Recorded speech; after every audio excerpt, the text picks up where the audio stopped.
Back in March 2025, I decided to give my Surface Pro 8, an i7, 256GB model, for a speed and storage boost. After digging around forums and reading tons of conflicting info online, browsing, studying and surveying from many websites, most of the sites are suggesting Surface Pro 8 does not support Gen4 NVMe, as some claims there's blue screen of death issue on their Surface Pro devices. I took the plunge and replaced the original NVMe with a Gen 4 model. Thankfully, there was no issue and the SSD I am using is Silicon Power UD90 2TB. Here is the speed before and after upgrade. That's more than 50% gain in both read and write speeds.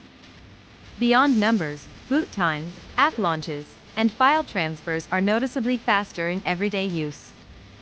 To learn more, visit our blog to view more details on this upgrade process.